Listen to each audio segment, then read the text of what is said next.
Ohara Davies says the way he feels right now, he'll probably never return to a boxing ring again. So he's effectively announced his retirement from the sport. Now, some of you may not care. I know a lot of people don't like Ohara Davies. A lot of people are indifferent. They're just going to shrug their shoulders and say, well, he was only British or European level at best. So, okay, let him go and retire. We don't care. But then there are other people like me who always felt that Ohara had the potential to at least, bare minimum, at least win a version of a world title at some point in his career if he stays dedicated, in love with the sport, and keeps plugging away. And I've said this before, and this is no disrespect to the fighters I'm going to mention, but when you look at the fact that people like Darren Barker and Ricky Burns won world titles, in fact, Ricky Burns was a multi-weight world champion. When you look at the fact that guys like this won world titles, again, no disrespect to them, then I don't see why somebody like an Ohara Davies wouldn't be able to pick up a version of a world title at some stage. You got 4 belts per division. I think Ohara Davies has got a lot of physical gifts to work with there. Very long arms, tremendous punching power, particularly in the right hand. And I'm sure there are going to be people in the comments saying O'Hara's power is overrated. He only ever knocks people out at British level or whatever. At world level, he wouldn't be able to hit like that. Well, Josh Taylor is at world level now. And Josh Taylor said Ohara Davies' power was for real. And Josh Taylor's no fan of Ohara Davies. But he said O'Hara's power is for real. Right? Even after the fight, that's what he's been saying. So I think Ohara Davies is a tremendous puncher. And when you've got that kind of power and you got the reach that he's got, and he does have decent boxing skills. I'm not saying he's any Mayweather, but he's got decent boxing skills. If you can apply those physical gifts the right way, I don't see why he couldn't get a version of a world title at some stage. I don't see why not. And I maintain that even now after the Catterall fight. But the thing is, boxing is only partly about the physical. So much of boxing is mental and emotional. And it's not just how you deal with the process of fighting, how you prepare for a fight mentally, and how you cope with the stresses of being in a fight. That's only part of the mental strain you have to go through as a fighter. There's also the pressure from the fans, the pressure and the criticism from the fans and from the media, the politics. These are the kind of mental pressures and the mental and emotional roller coaster that boxing can sometimes put fighters on, which leads them to fall out of love with the sport completely. And it appears to me at this point that Ohara Davies has fallen out of love with boxing. He might still enjoy training. He might still enjoy being in the ring and punching people in the face. But all of the other stuff that comes with boxing, it appears as though it's gotten to him and he's had enough of it. I mean, even before the Jack Catterall fight, when he knocked out Paul Kamanga, and he was talking about how he looked on social media and there were all these people laughing at Paul Kamanga the way he got knocked out. And Ohara felt a certain kind of way about that. He felt like, this is horrible. The way people ridicule you and mock you when you lose is horrible. So even then, he was kind of conflicted about the way he felt about the sport, the way the fans treat fighters, and just how heartless the game is.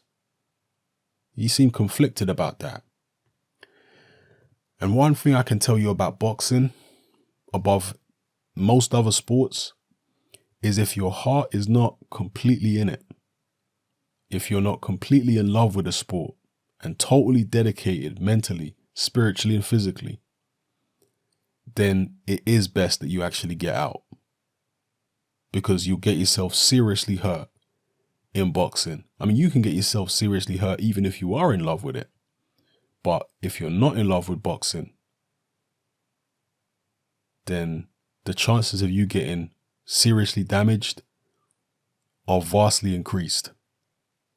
So if Ohara, as I suspect, has fallen out of love with the sport, or at least all the stuff that goes with the sport, then he's doing the right thing by getting out. And I wish him all the best in whatever he decides to do. I heard him in a couple of his vlogs after the Jack Catterall fight saying that he is going to go into property, and that can be a very lucrative business if you can get into property and you know what you're doing. I'm certainly not somebody who knows what I'm doing when it comes to property, but there are other people who make a very good living buying and selling properties and all that kind of business, being a landlord or whatever the case whatever the case may be. A lot of people make good living doing that. And if that's the road Ohara wants to go down, then good luck to him. But when I see a fighter like Ohara, who I think has potential, particularly a puncher, because I'm a sucker for punchers. When I see a puncher, a guy who I think has potential to go a certain way in boxing, and that guy doesn't fulfill their potential, I do feel disappointed. So I am disappointed that Ohara is stepping away from boxing, just from a selfish boxing fan's perspective. Because I want to see these fighters make the most out of what they have physically, their physical gifts. Because I want to be entertained. I like seeing people get knocked out. Boxing is a brutal game, and I'm realistic about what this game is. It is brutal. It is savage. It's not a civilized sport. But it appeals to a primordial part of us as human beings. This is why they used to put on quote unquote games in the Colosseum during the time of the Roman Empire. Because us human beings have something, I don't want to say all of us, but a lot of us human beings have something within us, which is somewhat savage. And boxing satisfies our bloodlust to a certain extent. That's what it is. Obviously, it's sanitized compared to what was going on in the Roman Colosseum, thank God. But it's the modern day version of it, right? And some fighters realize that's what it is, and they don't want no part of it no more. They think, actually, this is sick. You got me knocking someone out and a crowd cheering, and it's actually really sick. Well, it is what it is, man. I respect any fighter who decides to retire from the sport. I wish them the best of luck in whatever they do. But if Ohara does decide to come back for whatever reason, I hope he is fully in love with it. Because, as I say, if he makes the most of his physical ability, if he gets himself in the right place mentally and emotionally to give it a real good go, then I think he can at least pick up a version of a world title. I don't see why not. Again, no disrespect to people like Darren Barker and Ricky Burns. And, Ohara Davies was holding his own, more than holding his own, in the gym with Ricky Burns for a long time, when he was vastly less experienced than he is now. And I know sparring is sparring and all that kind of stuff, but you have to remember that people like Ricky Burns were tipping Ohara for success a long time ago. And many other professionals who Ohara sparred over the years, who I've heard, Ohara don't know that I know people that know him. If you're listening to Ohara, yeah, I'm a low-key clandestine guy like that, but I know people that know you. All right. And I've known about the Ohara sparring stories from the gym. I know people personally who know Ohara, And they've told me all kind of things that he's done in the gym to different fighters over the years. And that is potential. Sparring is different than fighting, but sparring shows your potential at the very least. You have to be able to transfer what you do in the gym into the ring. That's why what happens in the ring is called performing. Can you perform? There are so many guys in the gym who can do all kinds of different stuff, but when they get in the ring, they don't perform. Being in the ring is a performance, you know? So, yeah, that's what I have to say about Ohara retiring. He's still talking about being robbed on the scorecards in the Jack Catterall fight. And my take on it is this: the 118-110 scorecard was way off. That's something I can definitely agree with. And I also said in my post-fight video that, you know, politics were always going to play a part. Or let me not say they were always going to play a part, but I strongly suspected that going into the Catterall fight, Ohara Davies would be perceived as the bad guy and that the officials were not going to do him any favors. Catterall had been on BT Sport, Box Nation, etc. with Frank Warren for far longer than Ohara Davies. And Ohara, in his post-fight vlog, he said, "I was brought here to lose. I was supposed to lose this fight." Yes, Ohara, you were supposed to lose. I felt that way when you were going into the fight. You know, in my head, I'm thinking, like, Catterall is being built up as the one who's supposed to win this. Ohara is not the one who's supposed to win. And so when you're in that kind of situation, you can't afford to be in such a low volume fight where hardly anything significant is landed by either man. You can't afford to be in that kind of fight if you are perceived to be the bad guy. If you were brought there to lose, you can't be just, you know, trying to nick rounds with a few extra jabs. That's not going to cut it if you're seen as the bad guy. If you're seen as the guy who's supposed to lose, you have to go further than that, because there's a good chance that the officials are going to be against you. And this is why I criticized Ohara's trainer. I didn't criticize Ohara's trainer from a technical point of view. I don't know his trainer well enough to know if he is a good trainer in terms of the technique and strategy he teaches Ohara. I don't know him well enough to know if he's good or not. So he might be a great trainer. The reason I criticized Ohara's trainer is because there wasn't enough urgency from him. Yeah, there wasn't, under the circumstances, the fact that Ohara was supposed to lose that fight. He was not the good guy in there, right? He wasn't perceived to be the good guy. Under those circumstances, I feel like Ohara's trainer should have been on his case more and tried to inject more urgency into the situation, rather than making Ohara feel like it's good, we got this, you're beat. No. I don't think that's what Ohara needed to hear in that situation. He needed to hear, step on the gas, like big time. Like, he needed one of them Manny Stewart pep talks. You know when Manny Stewart used to scream at Vladimir Klitschko?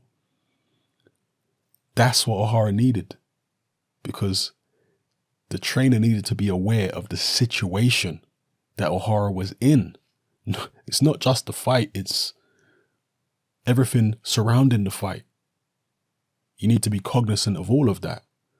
And a more experienced trainer would know this. A more experienced trainer would know, look, Ohara, you're seen as the bad guy here, where with a new promoter, Catterall's been with him longer.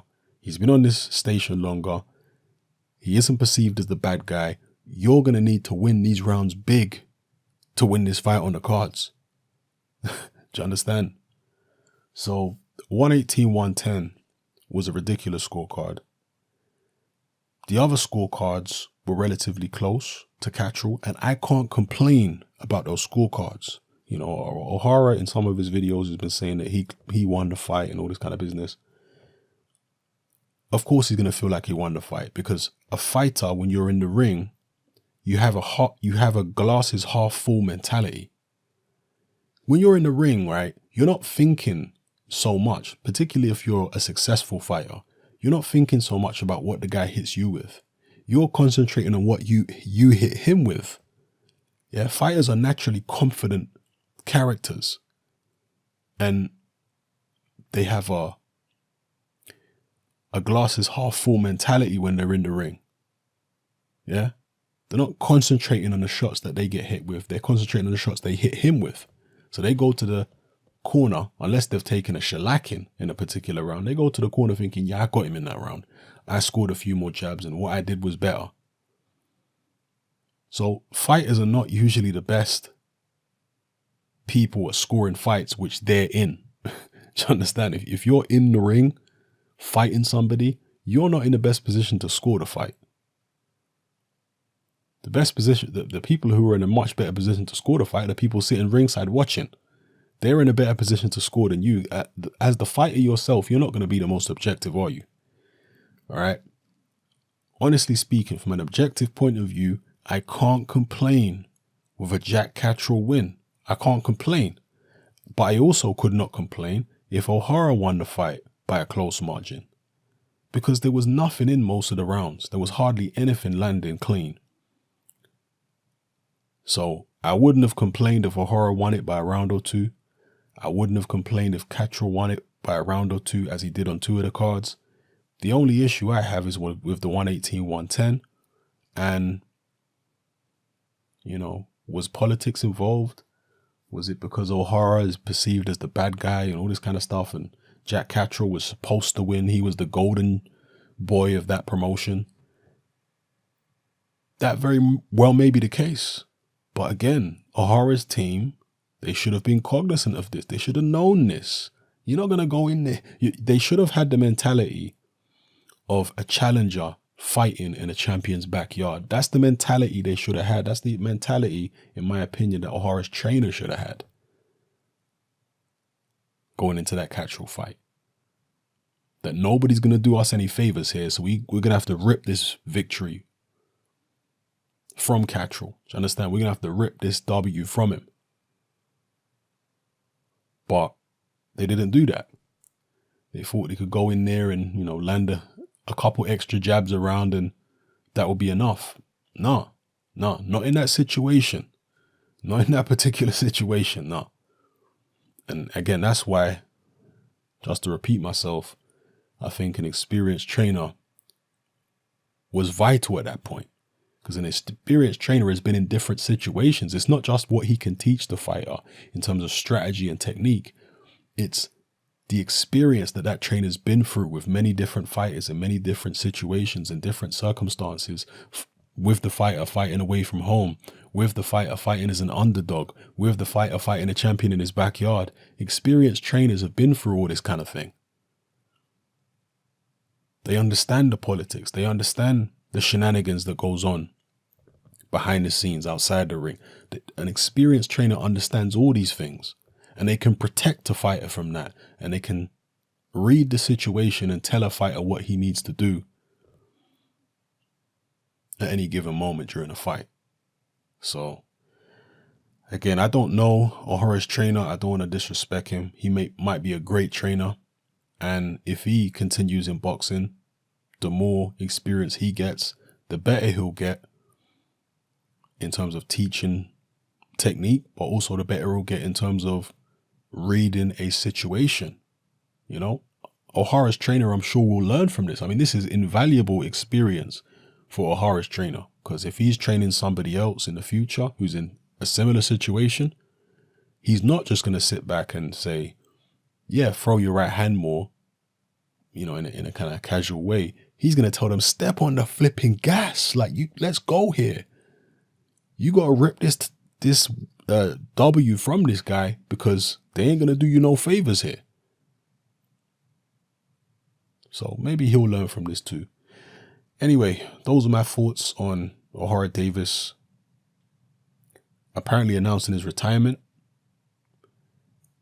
As somebody who likes big punches, it's a disappointment to me. And I think if he had the right determination and the right mindset, he could at least at some point win a version of a world title. But if he decides to turn his back on boxing, then I respect that decision. You know, just like any fighter, man. They put their lives on the line for our entertainment, and it's not easy. You know, I'm somebody who dabbled in boxing. I had an on and off amateur career throughout my teens and 20s. And yeah, it's not easy. It's a hard sport, man. So I respect fighters, and it is what it is. Let me know how you guys feel in the comment section below. It's happening. I'm out. Join me on Patreon. I upload a minimum of 2 podcasts every single week, covering a wide variety of controversial topics, as well as live stream Q&A sessions. Take a look on screen right now at some of the podcasts I've produced so far. For just $3 a month, the equivalent of about £2 a month, you get access to all my new podcasts and my entire back catalogue of past podcasts, including my popular Confessions of a Nightclub Bouncer series. You can listen on your computer or on your smartphone or tablet by downloading the Patreon app from the Google Play Store or the App Store for free. The Patreon app also allows you to download each podcast in MP3.